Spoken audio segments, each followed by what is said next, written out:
Amados, eu me propus a ministrar desde o meu retorno após a cirurgia que eu fiz. Eu me propus a ministrar à igreja 3 mensagens. A primeira, não sei quantos de vocês se lembram, falamos sobre os tempos, a ágora e o ego. Uma mensagem muito reveladora e muito atual, porque nos situa no plano da nossa experiência, no que diz respeito ao nosso relacionamento com Deus e tratando das coisas espirituais, do nosso crescimento espiritual, dando ênfase na questão do anticristo, né? Lógico, falamos coisas importantes, não com tanta propriedade, porque o tempo de uma ministração não permite nos estender tanto, mas vale a pena os irmãos conferirem lá na internet esta mensagem, tá bom? Já está postada, o tema é os tempos, a ágora e o ego. Depois ministrei em 2 tempos, ou em 2 momentos, que sejam em 2 domingos, ministrei o tema et homo, eis o homem. Foram também 2 ministrações dentro de um único tema, eis o homem, mas que foram de grande auxílio, e ainda é de grande auxílio, porque elas estão postadas na internet. Então, mais uma vez, vale a pena vocês ouvirem, porque são mensagens atuais.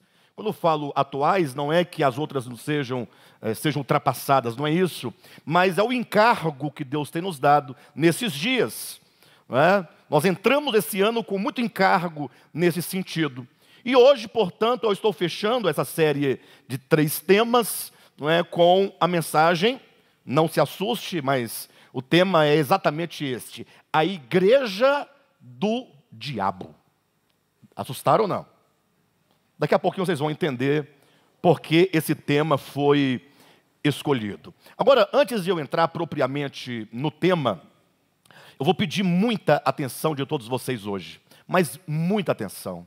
Eu preciso que todos os irmãos que aqui estejam, os irmãos que estão em casa, fiquem completamente prostrados com o seu coração, ouvindo atentamente, porque cada palavra que nós aqui falaremos, ela é de grande importância. Esses 3 temas, os tempos, a ágora e o ego, foi a primeira mensagem, et homo, que foram em 2 domingos, e a de hoje, a igreja do diabo, são 3 temas que ganharam muito o meu coração, a partir da minha preocupação com a igreja do Senhor Jesus Cristo, não propriamente ou somente este ministério, mas é um encargo que o Senhor me deu em relação à nossa condição enquanto homens, e sobretudo a nossa experiência enquanto igreja, nesses dias em que nós estamos vivendo. O meu coração, queridos, ele arde profundamente de uma forte preocupação com a nossa saúde espiritual. Eu poderia usar aqui as palavras do apóstolo Paulo, não é ainda o tema, o texto de introdução da mensagem, mas só para os irmãos entenderem o encargo que está no meu coração, poderia usar as palavras que estão aqui em Colossenses, capítulo 2, versículos de 1 a 4, que diz assim, ouça bem: gostaria, pois, que soubesseis. Queridos, tomem essas palavras por minhas palavras a todos vocês. Eu quero rogar aos irmãos que vocês ouçam essa ministração, tudo o que será dito, com um coração muito dado. Compartilhem do encargo dessas ministrações. Por isso, eu faço minhas as palavras do apóstolo Paulo. Gostaria, pois, que soubesseis quão grande luta venho mantendo por vocês, pelos laudicenses e por quantos não me viram face a face. E essa luta consiste em quê? Versículo 2. Para que o coração de vocês seja confortado e vinculado juntamente em amor, e que todos tenham a riqueza da forte convicção do entendimento, para compreenderem plenamente o mistério de Deus, Cristo. Esta é a verdade que está agindo e me impulsionando a partir do meu coração. é exatamente essa oração, esse desejo, essa luta para que o coração de cada um de nós seja confortado, seja vinculado juntamente em amor e, sobretudo, que cada coração tenha toda a riqueza da forte convicção do entendimento. Porque tudo passa pelo entendimento.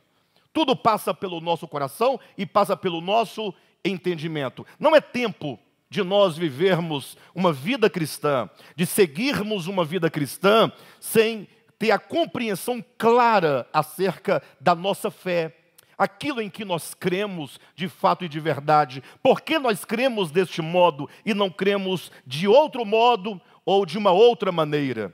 Então o apóstolo Paulo conclui dizendo, a fim de que o coração de vocês ele esteja completamente, ele tenha a riqueza da forte convicção do entendimento, é para que possam compreender plenamente o mistério de Deus, que é Cristo, em quem todos os tesouros da sabedoria e do conhecimento estão ocultos.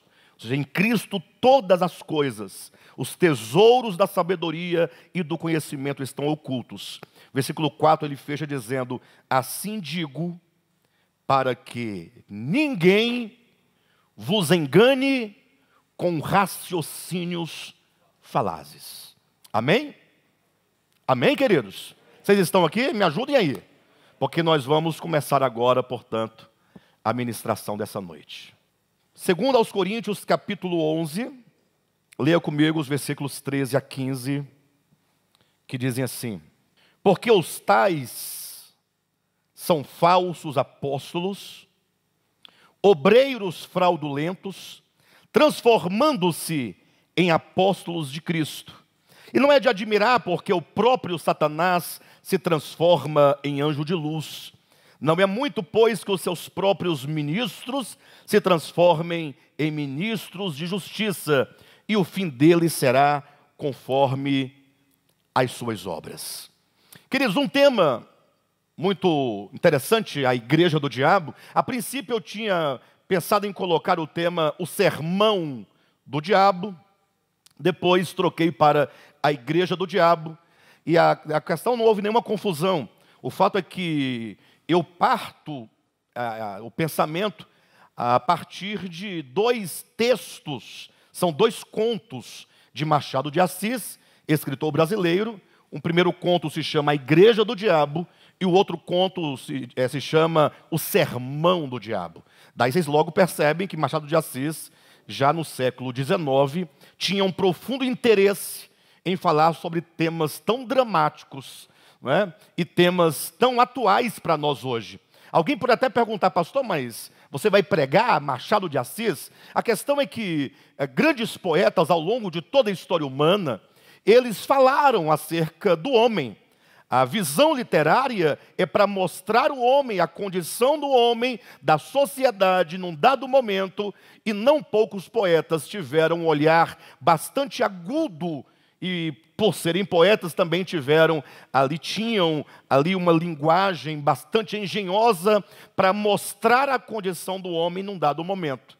E não raras vezes poetas, ainda que sendo considerados profanos, no sentido de que não é um profeta bíblico ou nada do gênero, mas foram pessoas que falaram sobre a questão da vida religiosa, não dando um parecer a favor ou contra, mas apenas para expor, para mostrar e revelar as coisas que estavam acontecendo no seu tempo. Então, não poucos poetas ou dramaturgos, ou que seja literatos, falaram da questão da espiritualidade, da vida espiritual de seu tempo, e que hoje, nós lendo esses textos, nós podemos perceber a íntima relação que esses textos têm com o que a Escritura fala a respeito dos homens e a respeito da experiência dos homens em relação a Deus no seu tempo. Então é esse diálogo que eu quero fazer nessa noite, e chamando a atenção logo para o tema, né? A igreja do diabo. Isso logo leva alguém a pensar, puxa, eu já ouvi dizer na igreja de Satanás. Alguém já ouviu falar sobre a igreja de Satanás. É uma igreja que de fato existe, não sei se pode chamar exatamente de igreja, de todo modo, me parece que é uma religião que está estabelecida com esse nome e que os adeptos desse credo, dessa religião, eles confessam a sua fé de fato no bicho ruim, no pé de cabra, no gramunhão, não é? Mas não é o caso do que eu quero trazer aos irmãos essa noite. Não há nenhuma denúncia nessa direção.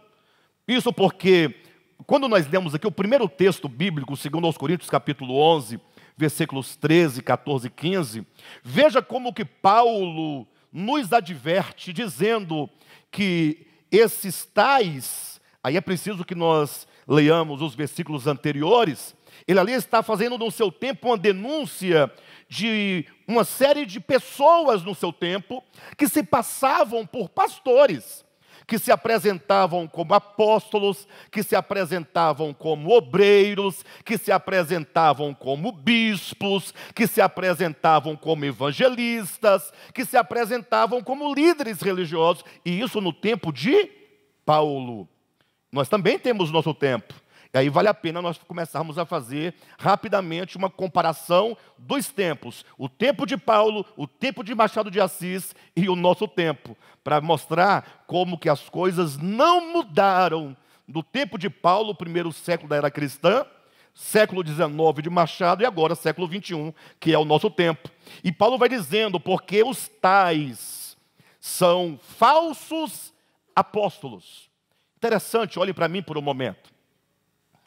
Hoje em dia as pessoas, com tanta sinceridade, e nós temos que pensar isso agora, você tem que pensar isso agora, as pessoas com tanta sinceridade, movidas por diversos motivos, não entremos agora nessas questões, mas o fato é que em um dado momento da experiência humana, a pessoa passando por uma enfermidade, ou passando por uma dificuldade, ou mesmo sendo iluminada de alguma forma pelo Espírito Santo, ela acaba ouvindo de alguém a pregação do Evangelho a seu modo, mas o fato é que em algum momento a pessoa acaba dizendo, me encontrei. Me encontrei com o quê? Com Jesus. Mas qual é o paradigma dessa pessoa para dizer que se encontrou com Jesus? O paradigma é tão simplesmente este. Outrora, ou até aqui, eu era uma pessoa que não tinha interesse por igreja. Começa daí. Eu não tinha nenhum interesse por Bíblia, eu não tinha nenhum interesse, de fato, pelos crentes. Aí já é uma forma genérica de falar, pelos evangélicos. Mas, de repente, na minha trajetória, o Senhor me ganhou e agora eu passei para o lado de cá. Que lado é esse? O lado dos crentes. O lado dos evangélicos, o lado da Bíblia. E agora, portanto, a minha vida muda de sentido, porque agora eu tenho interesse pela Bíblia, interesse pelos evangélicos, interesse por igreja e interesse por Jesus. É somente essa a reflexão que se faz, ou a explicação que se dá, porque raras vezes há alguém que para ouvir tamanha denúncia, ou denúncia tão grave como esta, quando o apóstolo Paulo, falando do século I, diz que lá havia falsos apóstolos. Ou seja, é verdade que num dado momento, nós transitamos do não querer saber de Deus, do não querer saber da Escritura, do não querer saber do Evangelho, do não querer saber de igreja, para o lado do querer saber. Agora, nós precisamos fazer com entendimento, fazermos com critério, porque nós entramos, ou melhor, outrora nós estávamos num mundo que claramente e abertamente se fazia oposição a Deus, zombava de Deus, zombava do Evangelho. Então aqui está fácil de você enxergar as coisas. Agora, ao transitarmos para o outro lado, nós entramos num ambiente, não ambiente físico, mas um ambiente ideológico, em que é dito que existem falsos apóstolos. Alguma vez você já parou para perguntar, será porventura que o bispo Alexandre Rodrigues não é um falso obreiro? Não é um falso pastor? Será que você já parou para pensar nisso? Se você nunca pensou, por que não começar a pensar agora? Ah, não, eu confio no meu pastor, não vai por aí. Não vai por aí. Eu sei que você já desenvolveu um grande relacionamento com seu pastor. Eu sei que você tem amizade, que tem anos que você ali está. Mas veja, quando o assunto é a nossa alma, quando o assunto é o nosso destino eterno, não podemos entregá-lo a troco de uma amizade ou a troco de uma tradição que nela nós estamos há bastante tempo. Lógico, você tem que perguntar e questionar todas as coisas que lhe vier à cabeça e lhe vier ao coração. Comece a ler a Bíblia, comece a observar, comece a orar a Deus e a pedir discernimento. Paulo diz que esses falsos obreiros ou falsos apóstolos são obreiros fraudulentos. Será que nos lembra alguma coisa? Será que nós conseguimos enxergar alguma coisa parecida com isso nos nossos dias? Ele continua dizendo que eles se transformam, sendo eles obreiros fraudulentos, transformando-se em apóstolos de Cristo.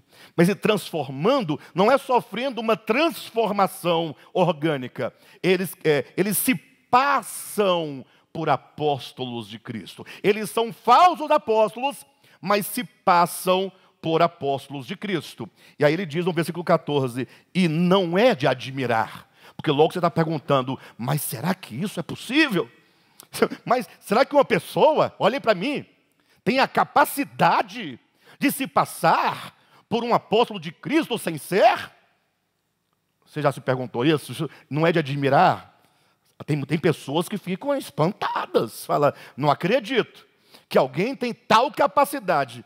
Paulo diz, não é de admirar, porque o próprio Satanás se transforma, ele se passa, ele se mostra como se ele fosse um anjo de luz. Não é muito, ou seja, se o diabo faz isso, não é muito, portanto, que os seus próprios ministros se transformem em ministros de justiça, e o fim deles será conforme as suas obras. Portanto, olhem para mim, a partir desse texto, eu quero que vocês pensem no tema dessa mensagem, a igreja do diabo, não como que nós falamos, a igreja de Satanás, mas pensando do ponto de vista de uma igreja, de fato, cuja mente, a mente da igreja não é a mente das pessoas. Deixe-me fazer aqui um pequeno adendo, para os irmãos entenderem uma coisa, por gentileza. Voltem para mim o entendimento. Antes de prosseguirmos, é importante isso aqui. Faça-se uma diferença entre igreja e ministério. Pastor, o que é igreja? A palavra igreja significa assembleia. Ponto. Igreja é assembleia. Eclésia, do grego, significa um grupo de pessoas que foram ali, se reuniram, pessoas que comungam de uma mesma fé, de um mesmo ambiente, um grupo de pessoas ali que estão associadas. Portanto, onde houver um grupo de pessoas reunidas, ali supostamente religiosas, com a Bíblia, em nome de Jesus, ali há uma igreja. Atenção para o que eu estou dizendo, ali haverá uma igreja. Mas não se esqueça que Cristo disse, eu, Jesus, edificarei a minha igreja. Então, quando ele usa a expressão a minha igreja, pressupõe-se que há outras igrejas, mas que a que ele edificará é aquela que lhe pertence. Mas entenda que igreja é assembleia, é reunião, é congregação. Isso é bom, estar congregado é muito bom. Agora, e o que é ministério?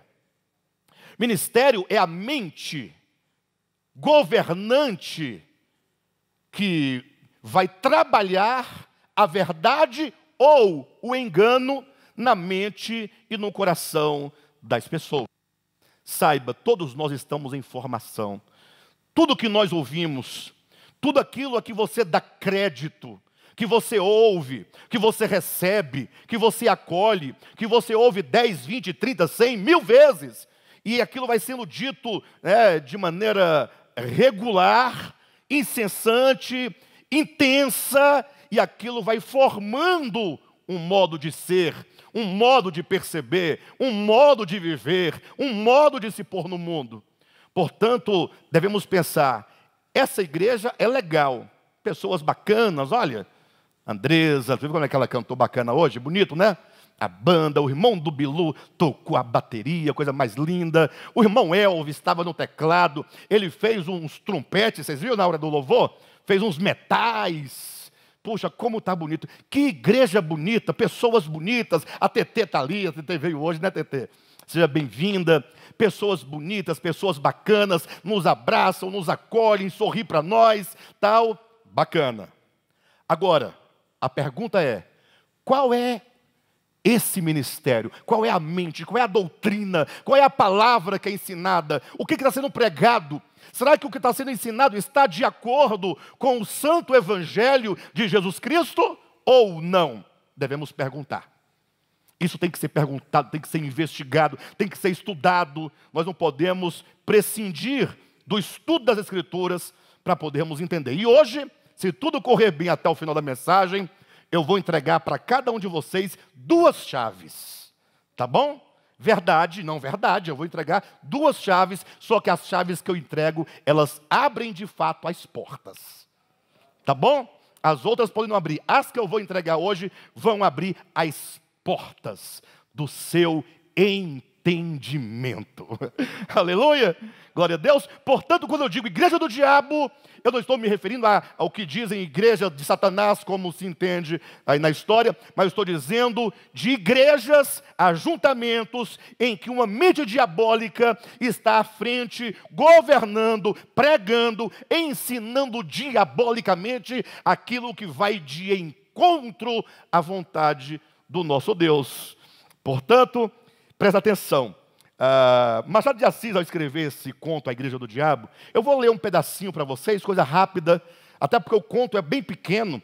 Ao chegar em casa, vocês podem colocar lá na internet, são 6 folhinhas, rapidinho você lê todo o texto, mas o conto, e cuidado, o conto é ficcional, ou seja, nada do que ele diz, em termos de enredo, é verdadeiro. Nada disso aconteceu, mas ele criou uma trama para falar de algo que estava acontecendo no seu tempo. Ele cria imagens, ele cria um enredo ficcional, não verdadeiro, para embutir aquilo que ele quer dizer e aquilo que ele quer denunciar. Tudo bem? Se nós conseguirmos olhar por este ângulo, tudo fica muito simples. Agora, se você não olhar por esse ângulo, você vai sair por aí conversando fiado, dizendo que agora o pastor Alexandre disse que aconteceu assim, assim, sem ter acontecido. Tá bom? Mas imagine vocês que Machado começa o seu conto dizendo que certa ocasião, preste atenção, diz que o diabo se cansou da sua monotonia. Cansou de ser coadjuvante. Ele cansou de, embora ele tenha alguns lucros no seu empreendimento, mas ele parou e pensou, puxa, eu estou tão desorganizado, eu não tenho uma organização que seja minha, alguma coisa formal, alguma coisa que eu possa presidir. E aí ele então pensou e teve uma esplêndida ideia. Ele resolveu, vou montar a minha igreja. Já imaginou já pensando, vou montar a minha igreja. E começou a projetar como seria a igreja dele. Mas antes de ele colocar em prática esse empreendimento, resolveu ir a Deus, ao Pai, para poder comunicar-lhe, comunicar o que ele faria. Não foi pedir a Deus permissão, foi apenas dizer, olha, estou aqui para dizer que eu cansei de ocupar o segundo plano na história. Eu agora quero ser o principal. E para tanto, para eu ser o principal, ter esse papel de protagonista, somente eu montando a minha igreja. E sabe de que maneira eu farei? Falando para Deus, eu vou pegar, preste atenção em nome de Jesus, todas as virtudes celestiais. E ele abre um parêntese e diz, porque eu estava observando que as virtudes tuas, ó Deus, elas são de seda, mas o Senhor fez um babado de algodão. E, portanto, eu vou pegar no fio e eu vou começar a desfazer essas virtudes, puxando pelo fio. E vou montar a minha igreja a partir do contrário do que você diz. Se a tua igreja prega amor, a minha vai pregar o ódio. Se a tua prega o não apego aos bens materiais, a minha vai pregar a avareza. E assim, ele disse para Deus, Deus lhe deu a permissão, supostamente no conto, e aí então ele desce e ele começa o seu grande empreendimento. E eu vou ler aqui para vocês apenas um pequeno texto para vocês, trecho, para os irmãos entenderem bem o pensamento do Machado. Diz assim, presta atenção. Uma vez na terra, o diabo não perdeu um minuto. Deu-se pressa em enfiar a cogula, que é uma veste de frade, né? A cogula beneditina, como a veste sacerdotal, como um hábito de boa fama, e entrou a espalhar uma doutrina nova e extraordinária, com uma voz que reboava nas entranhas dos séculos. Ele prometia aos seus fiéis e prometia aos seus discípulos as delícias da terra, todas as glórias e todos os deleites mais íntimos. Em outras palavras, venha para a minha igreja e você terá tudo o que o seu coração terreno deseja. Era assim que falava, a princípio para excitar o entusiasmo,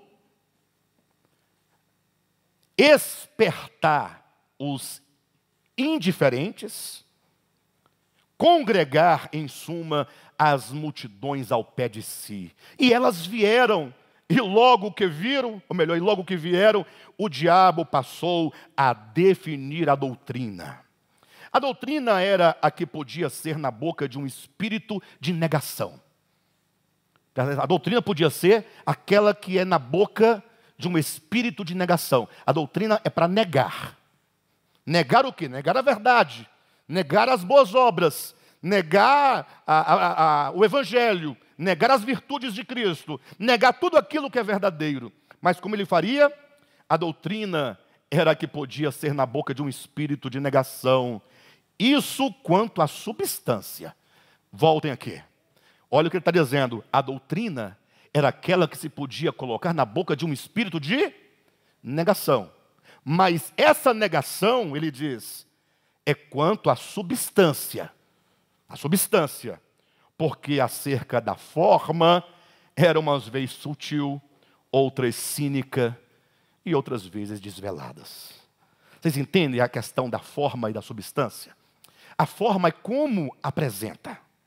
Pode-se apresentar uma coisa demoníaca, mas não na forma. Na substância maligno, na substância caído, na substância das trevas. Mas a forma como apresenta, ele diz, umas vezes de uma sutileza, de um modo que se coloca as palavras, que se lê o texto bíblico, que se faz uma exegese do texto, de modo que você fica de boca aberta, comendo aquela lama, aquela sujeira, aquela mentira.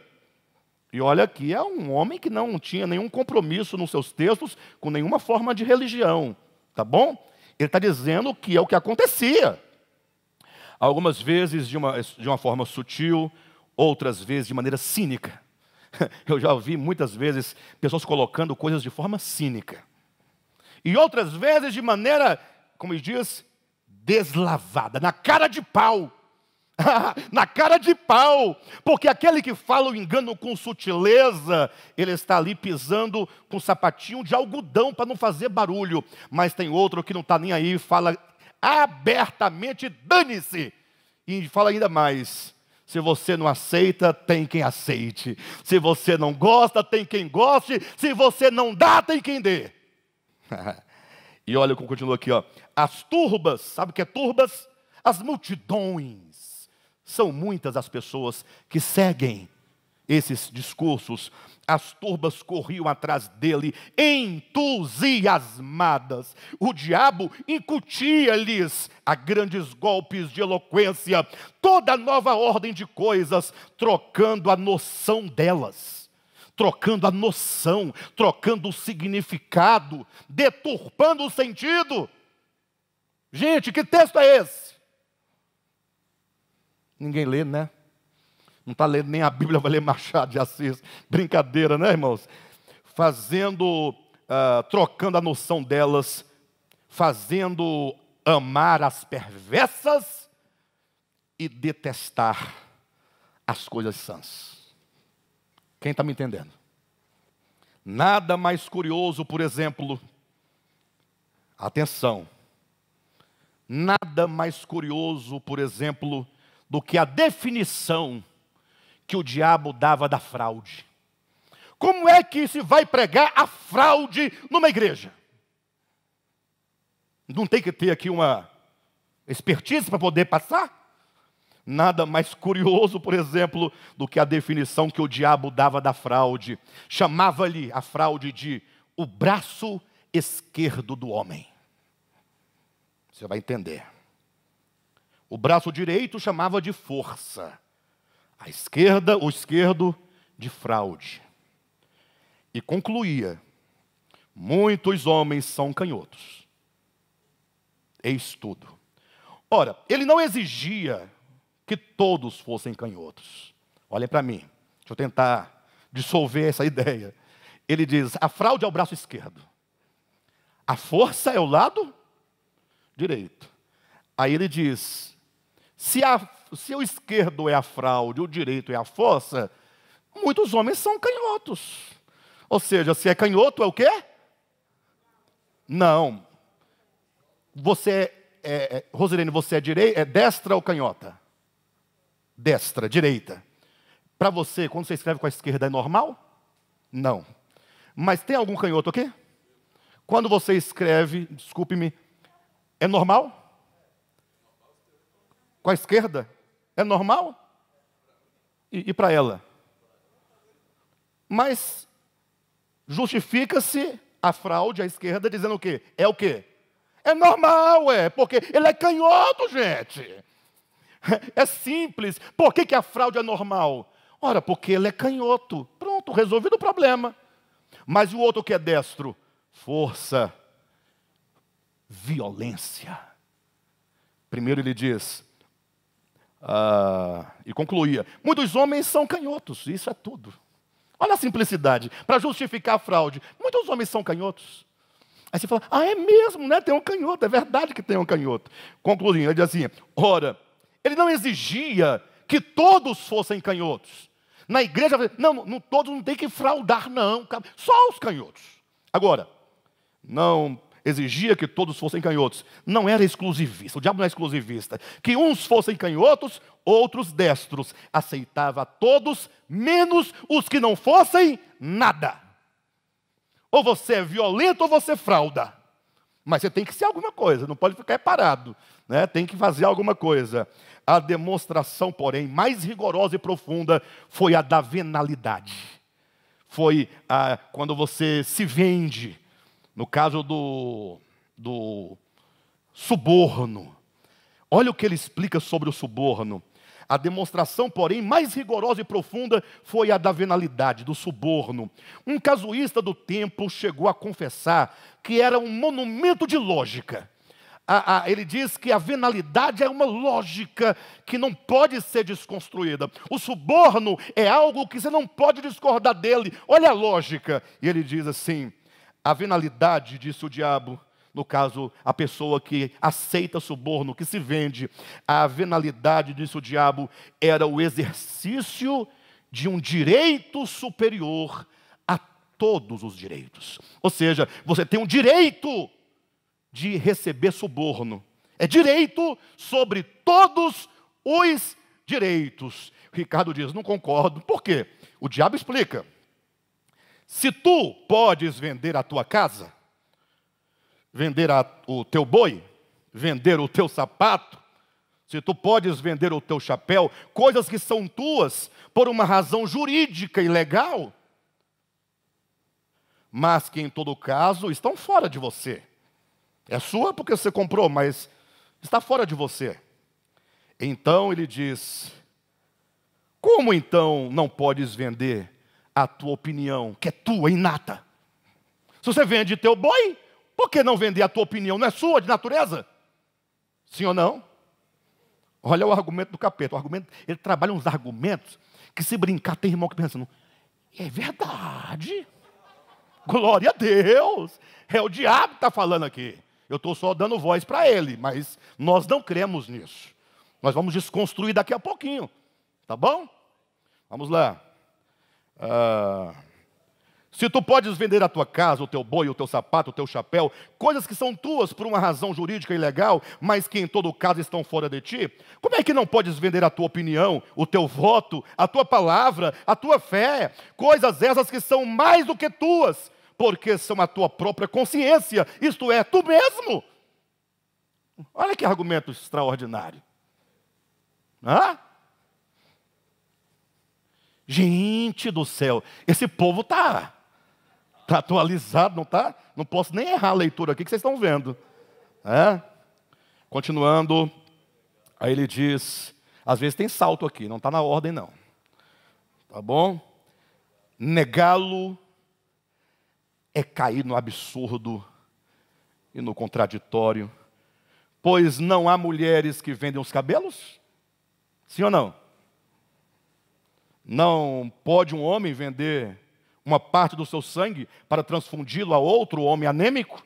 Provável que no tempo de Machado isso era permitido. Hoje creio que não seja mais. De todo modo, ele continua. E o sangue e os cabelos, partes físicas, terão um privilégio que se nega ao caráter, à porção moral do homem? Demonstrando assim o princípio. O diabo não se demorou em expor as vantagens de ordem temporal ou pecuniária. Depois mostrou ainda que, à vista do preconceito social, conviria dissimular o exercício de um direito tão legítimo. Você vai aceitar suborno. Por quê? Porque você pode vender tua fé, teu voto, tua palavra, tua consciência. É teu, pode vender. É um direito dos direitos. Agora é o seguinte, diante do povo, vai ficar ruim se você, eu aceito suborno. Aí o diabo fala, então é bom dissimular, fingir que não aceita suborno, mas aceita. Mas finja. Olha como o diabo vai trabalhando, né? Aí diz assim, conviria dissimular o exercício de um direito tão legítimo, o que era exercer ao mesmo tempo a venalidade e a hipocrisia, isto é, merecer duplicadamente. E descia, e subia, e examinava tudo, retificava tudo. Está claro que combateu o perdão das injúrias. É lógico que o diabo não ia aceitar os seus discípulos perdoarem as injúrias, né? Então, nada de pregação de perdoar injúria, né? Nada de perdoar. Dizia quem? O diabo. Tem muitos diabos por aí. Tem muitos diabos por aí. Lógico, claro, que combateu o perdão das injúrias e outras máximas de branduras e cordialidade. Não proibiu formalmente a calúnia. A calúnia gratuita, mas induziu a exercê-la mediante retribuição ou pecuniária ou de outra espécie. Nos casos, porém, em que a injúria fosse uma expansão imperiosa da força imaginativa e nada mais, proibia receber nenhum salário, pois equivalia a fazer a paga à transpiração. Todas as formas de respeito foram condenadas por ele como elementos possíveis de um certo decoro social e pessoal. Salva, todavia, a única exceção do interesse. Mas essa mesma exceção foi logo eliminada pela consideração de que o interesse, convertendo o respeito em simples adulação, era esse o sentimento aplicado e não aquele. Para rematar a obra, entendeu o diabo que lhe cumpria cortar por toda a solidariedade humana. Com efeito, o amor do próximo era um obstáculo grave à nova instituição. Ele mostrou que essa regra era uma simples invenção de parasitas e negociantes insolváveis. Não se devia dar ao próximo senão a indiferença, em alguns casos, ódio ou desprezo. Isso acontece? Chegou mesmo a demonstração de que a noção de próximo era errada. E citava essa frase de um padre de Nápoles, aquele fino e letrado Galiani, que escrevia a uma das marquesas do antigo regime: leve a breca ao próximo. Em outras palavras, mande ele para onde? Não diga. Não há próximo. A única hipótese em que ele permitia amar o próximo era quando se tratasse de amar as damas alheias, porque essa espécie de amor tinha a particularidade de não ser outra coisa mais do que o amor do indivíduo a si mesmo. Bem, por aí tá bom. Muito obrigado. Mas os irmãos ficaram impressionados com a agudeza. Alguém pergunta assim, mas o que o Machado quer dizer com isso? Ora, o texto literário ele tem uma razão de ser. Ele cumpre, por meio do poder poético, ele cumpre um papel de profeta, de denúncia. É como que ele dissesse assim, olha, vocês cristãos religiosos do século XIX, vocês dizem que são discípulos de Cristo, mas na verdade vocês são discípulos mesmos do diabo. Isso porque no outro conto de Machado, o sermão do diabo, não mais a igreja, mas o sermão, olhe para mim, ele diz que em certa ocasião, no mesmo sentido dessa paródia que ele faz agora com a Escritura, ele vai dizer o seguinte, que em certa ocasião, olhe para mim, presta atenção, subiu o diabo no monte Corcovado. Ele está parodiando Mateus 5, que Jesus subiu no monte. Ali, provavelmente o Monte Tabor, né? Ou Monte das Bem-aventuranças, enfim. De todo modo, se Mateus coloca Jesus sentado sobre o monte, Machado coloca o diabo sentado sobre o Corcovado. Aí ele diz que os discípulos do diabo se reuniram em volta dele, e ele começou, portanto, agora a expressar o seu sermão. E aí ele faz o sermão da montanha às avessas, ao contrário. É como que ele diz assim, olha, nesse conto, vocês cristãos, vocês leem o texto de Mateus 5, 6 e 7, onde o Cristo fala das virtudes maiores que podem existir no cidadão do reino dos céus, mas vocês obedecem mesmo ao que o diabo diz, e não ao que o Cristo diz. E aqui Machado não está falando mal de Jesus e nem mal da Bíblia. Está dizendo, vocês crentes, é que tem um problema de dizer uma coisa e de fazer outra. Porque o que se defende mesmo são os preceitos do diabo.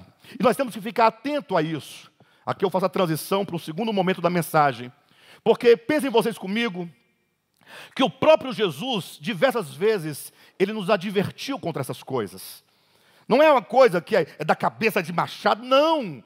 Jesus diz em Mateus capítulo 7, versículos 21, 22 e 23, preste bastante atenção. Ele fala assim, olha, nem todo aquele que me diz, Senhor, Senhor, entrará no reino dos céus.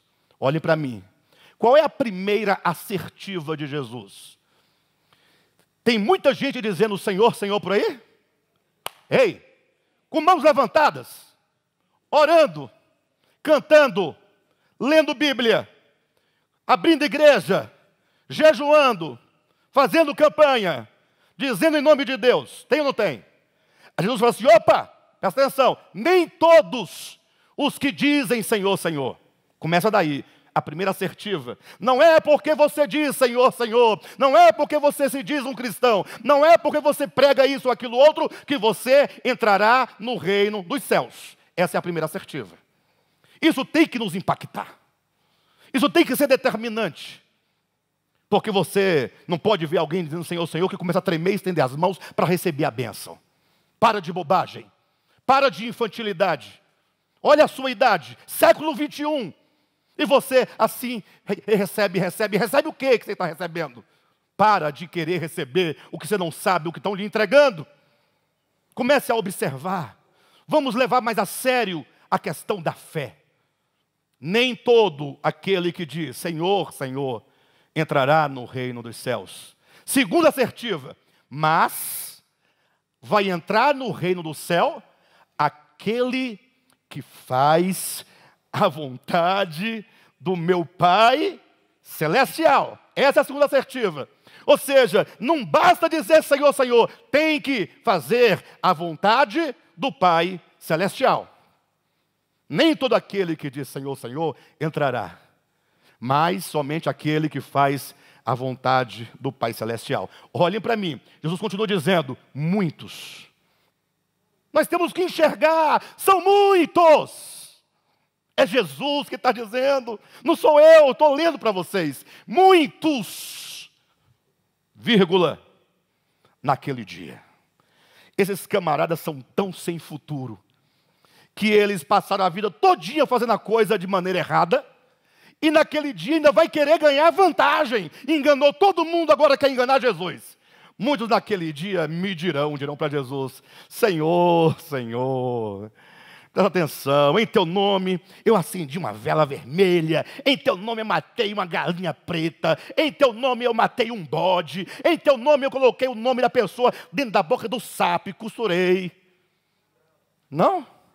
Porque nós crentes, e eu vou me colocar no meio para ficar tudo certo, nós evangélicos, só pensamos naqueles que ficarão de fora, esses que fazem essas coisas, da vela, da galinha, e ficamos apontando e nos esquecemos que Jesus diz, muitos naquele dia me dirão, Senhor, Senhor, em teu nome eu profetizei. O camarada vai chegar para Jesus na cara de pau. Eu profetizei em teu nome nós expelimos demônios, expelíamos demônio até com envelope de dízimo. Vai querer um envelope?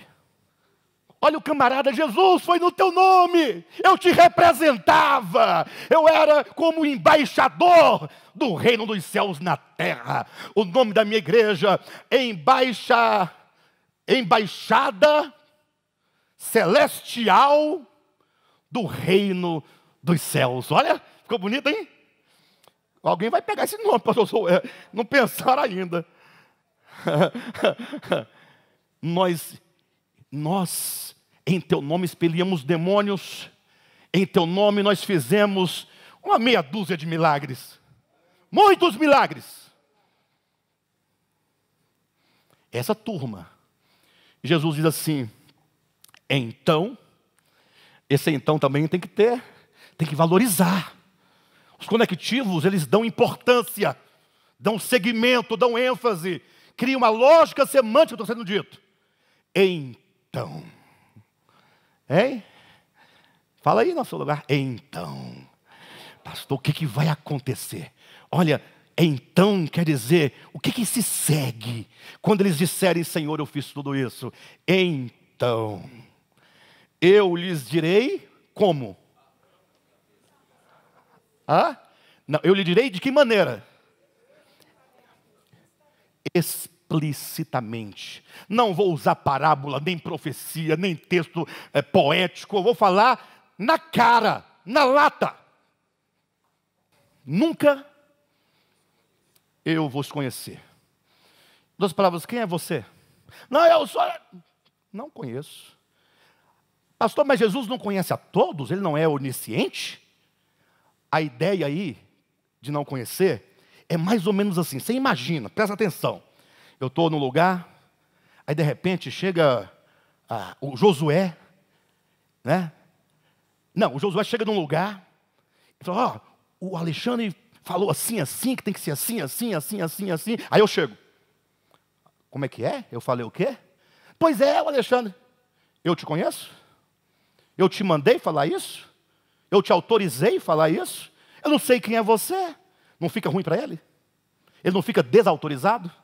Quando diz o texto, eu lhes direi explicitamente, nunca vos conheci, quer dizer, você saiu, você pregou, você expulsou o demônio, você fez tudo o que quis fazer, só não fez a vontade do meu Pai.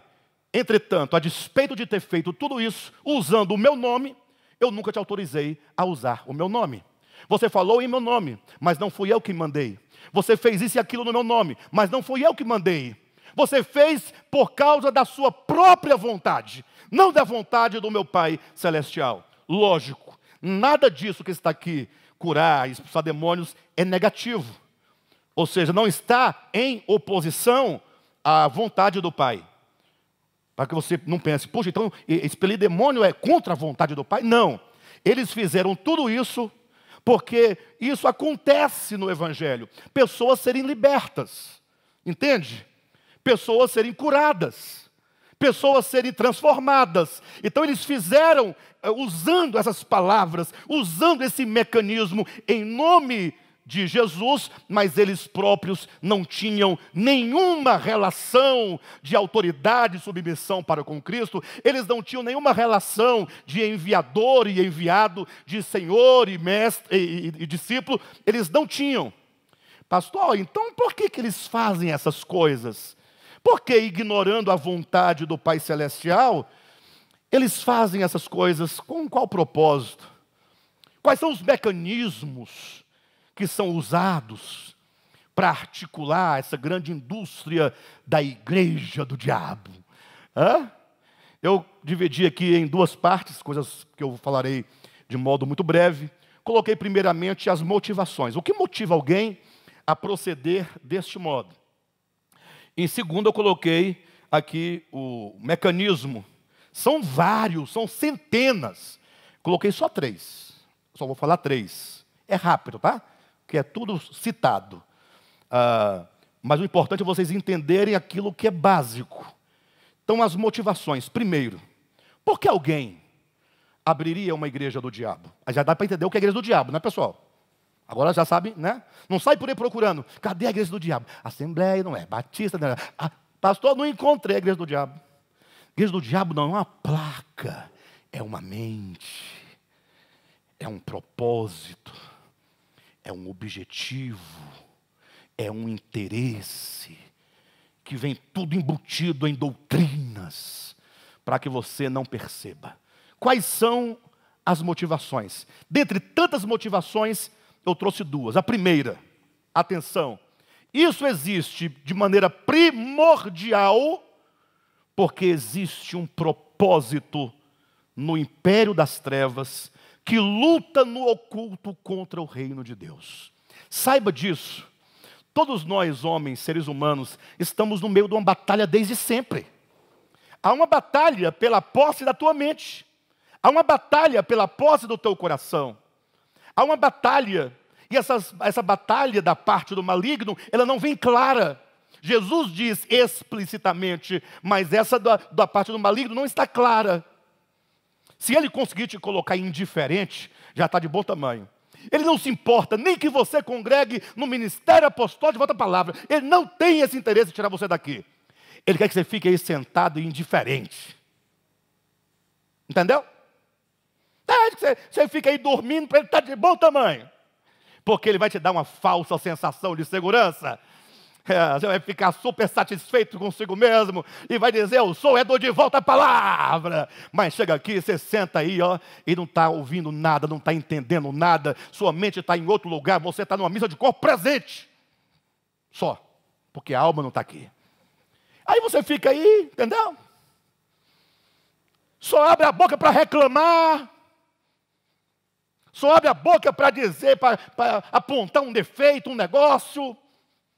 Entendeu? Quando é a palavra, aí parece que coloca um tapão no ouvido aqui, um tampão. Eu me recordo uma vez, me contaram uma história. Eu acho que foi uma piada que fizeram. Eu acho. Mas contaram-me por verdade. Aí eu não me responsabilizo se é verdade ou mentira. Mas disseram que tinha um irmão na igreja e ele teve uma visão. Não tem povo que tem visão na igreja? Eu estou vendo. O que você está vendo? Aí ele via o pastor pregando, falando. Aí ele via uns bonequinhos de madeira. Tamanho assim, ó. sentado na cabeça de cada irmão. Aí sentava na cabeça, o bonequinho de madeira, com os 2 dedos ele tampava o ouvido do irmão, e com os 2 calcanhares ele fechava o olho para dormir. Vocês entenderam, não? Pastor Josué, ele viu uns bonequinhos sentados na cabeça dos irmãos. Boneco pequeno. Aí com o calcanhar pendurado, fechava o olho dos irmãos para eles não enxergar. E com o dedo no ouvido do irmão para não ouvir. Bem, se isso é uma piada, eu acho que pode ser uma piada, eu acho que está mais para piada, eu penso. Mas que tem um sentido, tem. O sentido da indiferença. Tudo que é palavra, verdade, ensino, indiferença. Não escuta, não entende, não para, não se dedica, não pergunta. Agora, quando tem uma fofoca, quando tem uma situação... Tetê, você viu lá? Aí, Tetê, hein? Tá vendo aí, Andresa? Aí. Vai observando, vai vendo. Você viu lá o fulano, o Beltrano? Aí fala. Mas sentou para ouvir a palavra, o bonequinho senta na cabeça dele, com os calcanhar e com os dedos. Verdade. O império das trevas não tem nenhum interesse que você seja ativo, vivo, atento, que você tenha interesse pessoal por as coisas de Deus. Vivemos num tempo de muita indiferença. Muita indiferença. De todo modo, para falar das motivações, eu disse que há um propósito. Um propósito do reino das trevas, do império das trevas.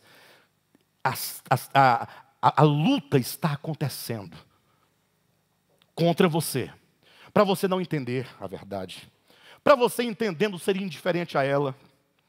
A luta está acontecendo para que você tenha muito mais o que fazer para ficar lidando com coisas de igreja. Entendeu? Que tudo que acontece na sua vida tenha grande importância. Foi de Deus?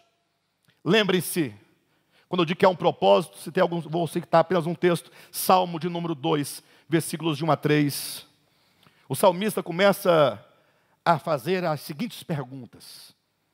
Por que os povos estão assim? Deixe-me ler para os irmãos, para não poder ficar mais específico, não falar o texto de memória e perder alguma ideia, né? Salmo de número 2. O livro de Salmo é grande, né? A gente passa muitas páginas, não chega lá no 2. Né? Capítulo 2 diz assim, ó. Por que se enfurecem os gentios e os povos imaginam coisas vãs? Atenção, os reis da terra se levantam e os príncipes conspiram contra o Senhor e contra o seu. A Bíblia fala, existe uma conspiração. Isso se cumpre parcialmente quando Jesus foi crucificado e morto, segundo o livro de Atos, capítulo 4. Quando depois que Pedro, foi solto da prisão, então ele fez uma oração com a igreja e ele disse, Senhor, conforme está escrito no Salmo 2, que os homens se levantaram contra o Senhor e contra o seu ungido, e isto aconteceu quando mataram a Jesus Cristo, nosso Senhor. De todo modo, entenda, existe uma luta. Não pense em você que as coisas erradas estão acontecendo, porque simplesmente não, é porque existem forças espirituais da maldade dentro do coração humano. O homem, ele é um diabo pela sua própria desintegração de Deus. A igreja do diabo não pense num homem, num ser de chifre, de asa, mas entenda que diabolos significa aquele que rompeu, que se separou, que se dividiu do todo e agora se tornou inimigo do todo. Inimigo de Deus, inimigo da verdade. Qualquer mente que procure o seu próprio interesse, essa mente é uma mente diabólica. E, portanto, adversária de Deus e do seu reino, e acusadora de Deus e do seu reino. Mas para não ficar tudo muito subjetivo, há uma luta acontecendo do império das trevas contra o reino de Deus, a Bíblia fala claramente, em 2 Pedro capítulo 2, versículos de 1 a 3. Coloca para mim rapidamente, por gentileza, o texto. E veja como Pedro denuncia que existem motivações no coração daqueles que não querem fazer a vontade do Pai Celestial, ainda que falem no nome dele. Diz assim o texto de Pedro, segunda epístola, capítulo 2, versículos de 1 a 3. Ele diz assim: assim como no meio do povo surgiram falsos profetas. Lógico, aqui ele está fazendo uma referência ao passado, falando para o povo da sua época, assim como surgiu no tempo passado, sim ou não? Aí ele diz: assim também haverá entre vós falsos mestres.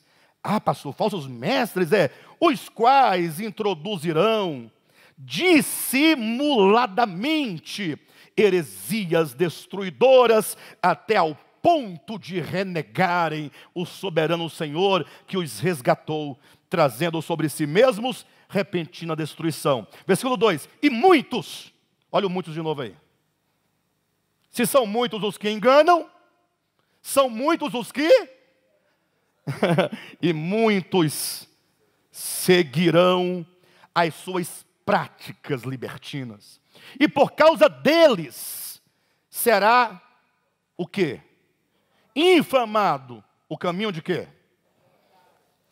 Chegue num salão de beleza, chegue numa banca de revista, chegue num bar, num ambiente neutro, e fale assim: o que vocês acham de igreja? O que eles vão dizer para você? Vão dizer o que para você? A primeira coisa que vão dizer para você: dinheiro. Primeira coisa, vai lá, dinheiro. Quer ganhar dinheiro, Pedrão? Quer ganhar dinheiro? Dinheiro, dinheiro. Abre uma igreja. Hã? Te ofereceram? Você não quis? Está aí. Não leu o sermão, não ouviu o sermão do diabo? Ah, você prefere o de Cristo. Glória a Deus. Mas não é o que o povo disse? Um dia desse, eu conversando com o pessoal, falava, tentei explicar com meia dúzia de palavras ali. A pessoa fala assim: e como é que a sua igreja se mantém? Se você não cobra dízimo, não exige o dízimo. Eu falei: os irmãos são voluntários, está todo por uma causa. Ah, não dá para concordar, para acreditar, não dá certo. Olha, se você for com as palavras simples do Evangelho e com o viver simples e normal de quem verdadeiramente crê no Evangelho, não vão acreditar em você. Você não vai ter a panca entendeu? Você não vai ter a opressão deles, não vai ter o poder deles. Se você for naturalmente, vai lá, sei não, não dá, né? O texto continua dizendo assim, ó: e muitos seguirão as suas práticas libertinas, e por causa deles será infamado o caminho da verdade. Também movidos por quê? Movidos pelo quê? Quem está dizendo isso, irmãos? O apóstolo Pedro. Está dizendo, olha lá, que esses movidos por avareza é um motivo. Movidos por avareza. Farão o quê? Farão o quê? Não estou ouvindo. Farão o quê? Farão comércio. De quem? De vocês. Dos irmãos. Dos da fé. Os irmãos, tadinho lá, doido para ir para o céu, só não quer morrer. Né? Ontem eu falei para uma pessoa assim: você quer um ingresso para entrar no céu? Eu te dou. Aí ele falou assim: opa, para ir para o céu eu quero, lógico, mas o ingresso só vale para amanhã de manhã. Eu falei: não, aí não vou querer mais. Não quer. Farão comércio de vós. Como é que faz comércio de pessoas? Manipulando as pessoas, usando o seu próprio interesse. Se você não tiver interesse, não... Eu vou chegar lá nessa parte do interesse, mas o fato é que esses farão comércio de vós, como? Com palavras fictícias, palavras inventadas, palavras mentirosas, palavras que não são verdadeiras. Mas, embora usem palavras fictícias, eles farão em nome de Jesus. Em teu nome profetizei, em teu nome. Tudo é no nome de Jesus, mas essas palavras são fictícias, são fingidas, porque estão movidos por ganância. Então, fiquem esses dois propósitos. Há uma razão. Primeiro, há uma luta, um propósito do império das trevas para que o reino de Deus não prospere. Entenda isso. E dois, os instrumentos que o império das trevas vai usar são esses homens gananciosos que têm uma linguagem preparada, armada, trabalhada para enganar as pessoas a fim de fazer comércio do povo de Deus. Perfeito? Pastor, e quais são os mecanismos que eles usam? Como é que acontece? Eu só coloquei aqui 3, que para mim, para hoje é o suficiente falar isso. Depois a gente pode fazer uma conferência para falar os 1000 mecanismos do diabo. Para você conhecer tudo. Não, os 1000 fica ruim. Os 1001 fica mais bonito, não fica? Para dar uma... E qual que é o 1001º? Qual será, né? Só fica pensando. De todo modo, mecanismo. Primeiro mecanismo do diabo para enganar você. Você não imagina nunca. Quem adivinhar, tá vendo? O pastor agora é de adivinhação, vamos dizer, né? Quem acertar, tá bom. O primeiro mecanismo que o diabo usa contra a sua alma, para te enganar. Belô, te engano.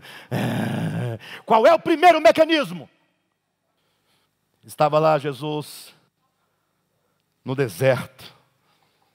Apareceu-lhe o diabo, a princípio até nesse momento ingênuo, só que ele é esperto, rapidinho ele aprende as coisas. O diabo aprende rápido.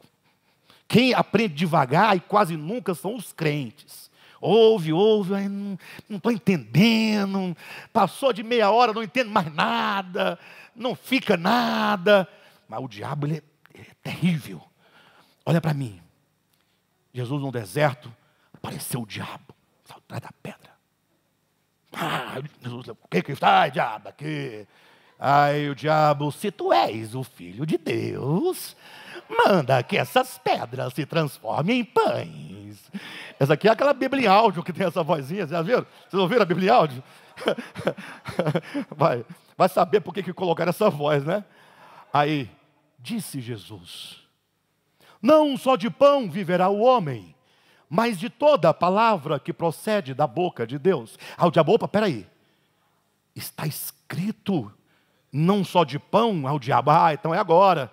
Aí levou Jesus para o pináculo do templo, para a ponta da sé, equilibrando, para não cair. E o diabo salta daqui abaixo.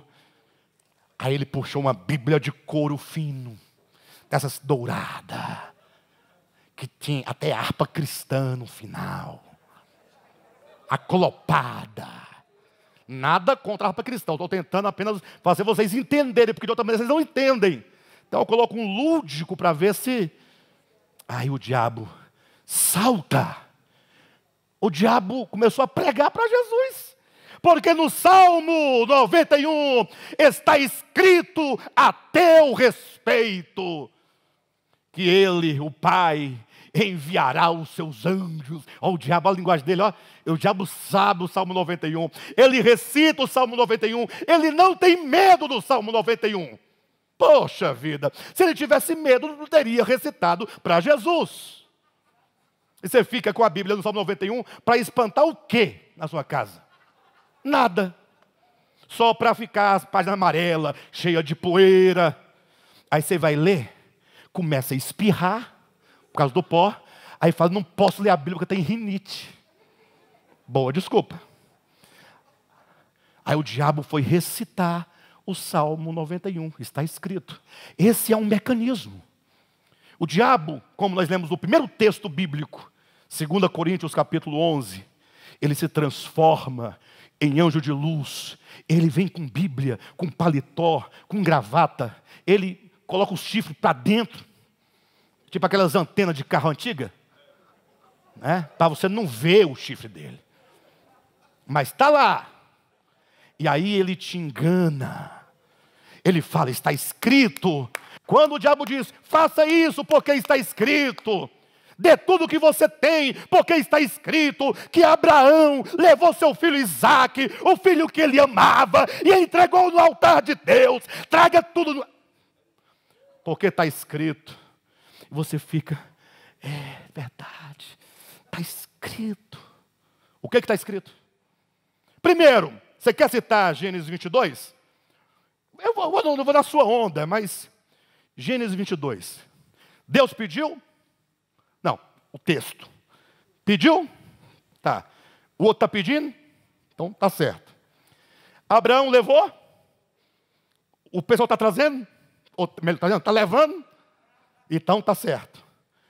Quando ele colocou, aí, Abraão colocou no altar? Hoje o povo coloca no altar? Tá tudo certo. Deus mandou devolver ou ficou com o filho? Aqui devolve ou fica para ele? Então está errado a hermenêutica deles. A hermenêutica está errada. Nem precisa de revelação do significado do texto. É só fazer a comparação. Eu levo o meu Isaac, mas eu vou voltar com ele para minha casa. Não vai ficar com você. Entendeu? Coloca a chave, mas pega de volta. Agora em ressurreição. Aleluia. Vocês estão entendendo, pessoal? Veja, a escritura será usada. Em outro momento, meu tempo já está esgotado, eu vou poder dizer para vocês vários exemplos de como é possível se manipular as escrituras, seja pelo desconhecimento, seja pela maldade, e seja por outros motivos que na ocasião apropriada eu posso falar. Agora, tem um outro mecanismo que se usa. É o mesmo mecanismo do 171. Vocês sabem o que é o 171? Alguém já caiu aqui no golpe de 171?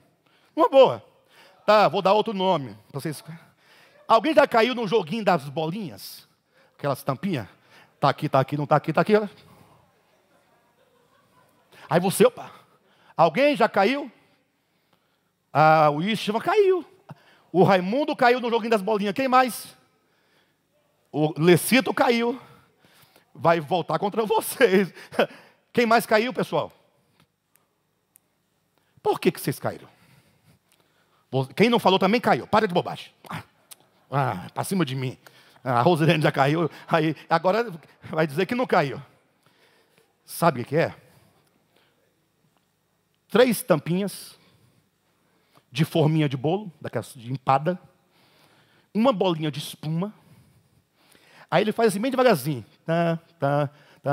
Aí, onde está a bolinha? Ele vira de costa, fingindo que está olhando o tempo, a paisagem.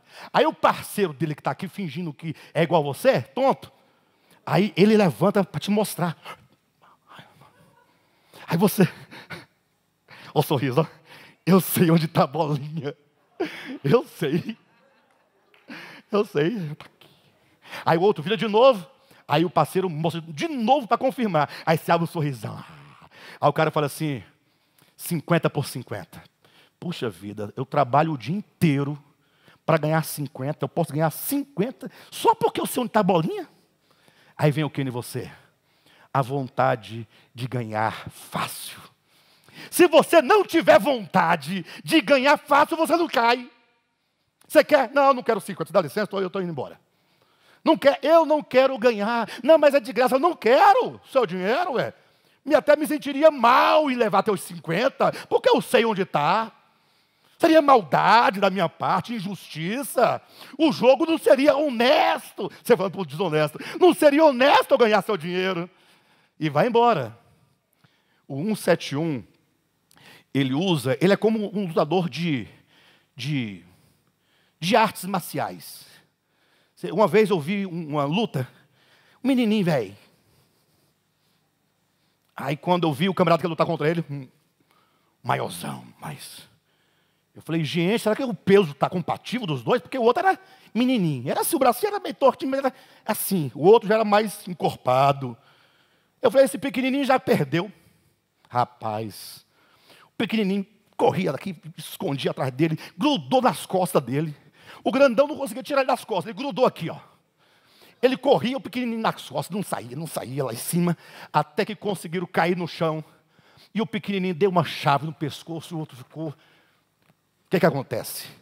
O inimigo usa a tua força contra você mesmo. Usa a tua ganância contra você mesmo. Pastor, eu quero uma casa própria. Tem vários meios. Faça uma inscrição na X. Ah, não sai. Mas é um meio. Inscrição, governo. Uma hora sai. Faça um planejamento com o seu marido.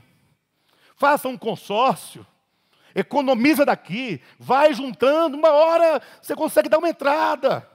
Depois você entra aí nas parcelas e fica até Jesus voltar. Mas comprou. Agora, eu vou falar para você trazer uma oferta do valor do seu aluguel para mim, para Deus te dar uma casa. Você não tem vergonha de falar isso? Eu teria vergonha. Mas não, do outro lado tem alguém cuja ganância é às vezes maior do que aquele que oferece a recompensa. E aí o jogo funciona. Dois gananciosos funcionam. Você entende? É um mecanismo. As duas mãos se encontraram, a direita e a esquerda. Tá bom, mas de todo modo, pastor, onde diz isso na Bíblia? A Bíblia diz 2 Timóteo, rapidamente. Irmãos, eu tenho que entregar 2 chaves. Eu acho que eu vou entregar só semana que vem essas chaves. Hoje não vai dar. Calma. É porque são chaves que demora a abrir. Tem que ensinar a girar. 2ª Epístola de Paulo a Timóteo fala exatamente isso que nós estamos acabando de falar. Capítulo 4, versículos 3 e 4. Versículo 3. Pois haverá tempo. Isso é Paulo profetizando. Pois haverá tempo. Isso ele falou há 2000 anos, apontando para um tempo futuro. Esse tempo futuro já chegou há muito tempo. Pois haverá tempo em que não suportarão a sã doutrina. Lógico. Por que será que não vão suportar a sã doutrina? Pelo contrário, cercar-se-ão de mestres segundo as suas próprias cobiças, como que sentindo coceira nos ouvidos. Olha o que o texto está dizendo. Vai chegar um tempo em que as pessoas não vão suportar ouvir o Evangelho. O Evangelho diz assim, olha, tem uma espada aí. O que você quer com uma espada? Arrancar o pescoço de uma pessoa. Ninguém vai andar com uma espada para coçar o ouvido, né, irmãos? Vai? É para cortar o pescoço de alguém. Na primeira oportunidade, você saca a espada. Aí Jesus fala, embainha a tua espada. Guarda. Quem com ferro fere. Isso é muito ruim de ouvir. Coisa boa mesmo é violência. Afinal, a mão esquerda é a fraude, a direita é a força. Então, chegará um tempo, diz a escritora, em que as pessoas se recusarão. Eu não quero ouvir o Evangelho. Eu não quero ouvir essa palavra. Mas por quê? Aí diz, pelo contrário, ao invés de buscarem a sã doutrina, se cercar-se-ão, ou cercar-se-ão. Elas vão se cercar, elas procuram esses falsos mestres, elas vão atrás dos falsos mestres, como que sentindo uma coceira nos ouvidos, e o que as faz com que elas busquem esses falsos profetas é a sua própria cobiça. Ela quer ouvir algo que seja compatível ao que elas próprias têm no coração, a cobiça. Então, não haverá falso profeta que tenha êxito se porventura não houver do outro lado alguém com uma ganância tanto quanto a do falso profeta para poder fazer o jogo do negócio com as coisas de Deus. Perfeito? Eu iria apresentar nesse mecanismo um terceiro mecanismo.